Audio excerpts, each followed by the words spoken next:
স্বেচ্ছাসেৱী অনুষ্ঠান আলি father and sons ফাউণ্ডেশ্যনৰ প্ৰশংসনীয় পদক্ষেপ। শীতৰ প্ৰয়োজনীয় জোতা চেণ্ডেল বিতৰণ। অসমৰ এটি ব্যতিক্ৰমী স্বেচ্ছাসেৱী অনুষ্ঠান আলি ফাদাৰ এণ্ড সন্স ফাউণ্ডেশ্যনে দুখীয়া ৰাইজৰ বাবে আইনী সাহায্য, আৰ্থিক সাহায্যকে ধৰি বিভিন্ন জনসেৱামূলক কৰ্ম কৰি অহা পৰিলক্ষিত হৈছে।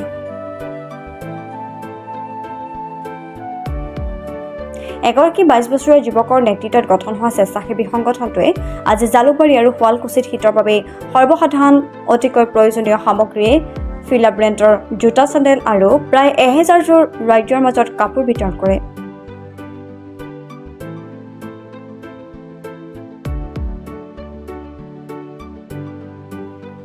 তদুপলক্ষে engineering college campus M E স্কুলৰ প্ৰাংগণত এখন সভা অনুষ্ঠিত হৈ যায়। অধিবক্তা শাহিদ চানে আধৰা অনুষ্ঠানত DIG দিলীপ শইকীয়া, জালুকবাৰী আৰক্ষী থানাৰ ভাৰপ্ৰাপ্ত আৰক্ষী বিষয়া প্ৰীতম দাস, ৰাজচক্ৰ বিষয়া ৰাজা বৈশ্য, কণ্ঠশিল্পী নেকিবে জনসাধাৰণৰ উপকাৰ সাধনৰ হকে এনেদৰে আগবাঢ়ি অহাটো স্বেচ্ছাসেৱী অনুষ্ঠানটোৰ বাবে এক সুকীয়া মাত্ৰা বুলি সদৰি কৰি কৰ্মকৰ্তাক ভূয়সী প্ৰশংসা কৰে।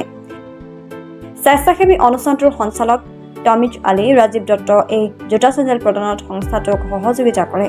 মহানগৰীৰ ফটকিল আম্বাৰস্থিত লিভ ড্ৰাইভ ছেভ ড্ৰাইভ কাৰ এজেঞ্চিয়েও ইয়াত সহযোগিতা আগবঢ়ায়।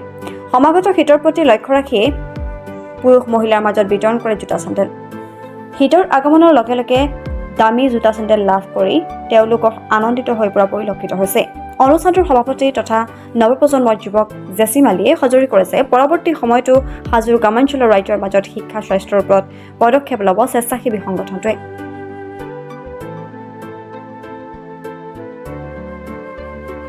আলি ফাদাৰ এণ্ড সন্স নামৰ স্বেচ্ছাসেৱী সংস্থাটোৰ এনেকুৱা জনহিতকৰ কাম দেখি ৰাইজে ভূয়সী প্ৰশংসা কৰা কৰ্মকৰ্তাসকলক।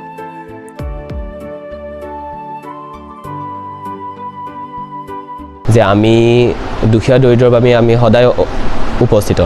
আমি হেল্থ কেম্পছ কৰিছিলোঁ আগতে। এইবাৰ আমি শীতৰ যিহেতু দিন আহি আছে, সেইকাৰণে আমি জোতা বিতৰণী অনুষ্ঠান ৰাখিছোঁ। আজি আমি অসম অভিযান্ত্ৰিক অসম অভিযান্ত্ৰিকৰ চৌহদত আৰু সমান্তৰিকৈ শুৱালকুছি গৈ আমি জোতা বিতৰণ কৰিম। আজি আমি 700ৰ বেছি লোকক জোতা বিতৰণ কৰিম আৰু হয়তো শুৱালকুছি গ'লে এইটো 1000ৰ ওপৰ গুচি যাব পাৰে, কাৰণ আমি এইটো নাচাওঁ যে আমি যোনটো জাগাত গৈ আছোঁ তাতেই হ'ব লাগে। আমি দুখীয়া দৰিদ্ৰ ৰাইজ যদি আমি ৰাস্তাটো পাওঁ, আমি মামা আৰু মই শাহিদ চান, তেখেত আমাৰ উচ্চ ন্যায়ালয়ৰ লয়াৰ হয়। চ' আমি ৰাস্তাত পালেও গাড়ী ৰখাই আমি মানুহক হেল্প কৰোঁ। চ' আমি সেইকাৰণে 1000ৰ বেছি জোতা আমাৰ এতিয়া গাড়ীত লোড হৈ আছে। চ' আমি যিমানখিনি পাৰোঁ আমি সহায় কৰি যাই আছোঁ আৰু আগন্তুক দিনত মই 5খনকৈ এম্বুলেঞ্চ সেৱা মুকলি কৰিম আৰু লগতে দুখীয়া দৰিদ্ৰ ৰাইজৰ বাবে সেই এম্বুলেঞ্চখন কমপ্লিটলি ফ্ৰী হ'ব আৰু 2খন হস্পিটেল আমি কৰিম বুলি আশা ৰাখিছোঁ। চাওক, মই মোৰ 16টা অৰ্গেনছ ডনেট কৰি দিছোঁ ৰাইজৰ বাবে, কাৰণ মই ভাবোঁ যে এইটো এটা অমৰ হোৱাৰ এটা ৰাস্তা। কাৰণ চাওক, মই মৰাৰ পিছত মই ভাবোঁ যে মোৰ অংগৰ মোৰ দৰকাৰ নাই। মই যেতিয়া দুনিয়াখনত নাই, মোৰ অংগৰ মই খাব নোৱাৰোঁ, কিবা কৰিব নোৱাৰোঁ, একো কৰিব নোৱাৰোঁ, চলা ফুৰা কৰিবলৈ মোৰ একো নাই। চ' মোৰ অংগকেইটা মোৰ তাত নাথাকি যোনে এই সময়ছোৱাত সেই অংগৰ অভাৱৰ কাৰণে সিহঁতে দুখ কষ্ট পাই আছে, আমি সেই অংগকেইটা আমি তেখেতসকলক আমি দিব পাৰোঁ। আজি মোৰ আৰু এটা কথা, আমাৰ এই অনুষ্ঠানটোত মোৰ চবতকৈ বেছি আমাৰ বিশিষ্ট ব্যক্তি হিচাপে আমাৰ লগত আছিলে দিলীপ দাস, তেখেত আমাৰ DIG, দিলীপ শইকীয়া, তেখেত আমাৰ DIG।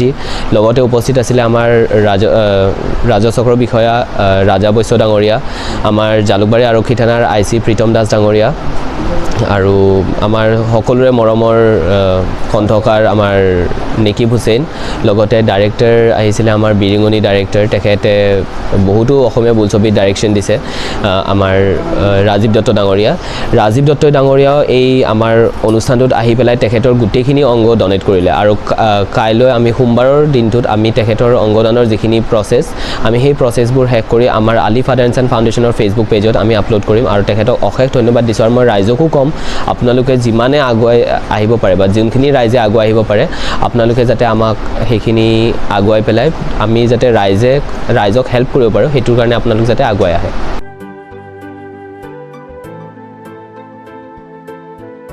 হাজোৰ পৰা কমলাকান্ত দাসৰ ৰিপৰ্ট, টাইম ডিজিটেল।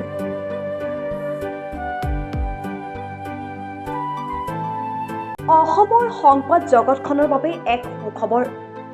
নৰূপ নসাজেৰে প্ৰায় 30 বছৰীয়া অভিজ্ঞতা পুষ্ট সাপ্তাহিক কবচ পুনৰ এবাৰ ৰাজ্যৰ মাজলৈ। স্বত্বাধিকাৰী প্ৰণীতা কলিতাৰ দ্বাৰা প্ৰকাশিত আৰু অমৰজ্যোতি প্ৰিণ্টাৰ্ছ গুৱাহাটী কমাৰ্চ কলেজৰ বিপৰীত ফালে মুদ্ৰিত।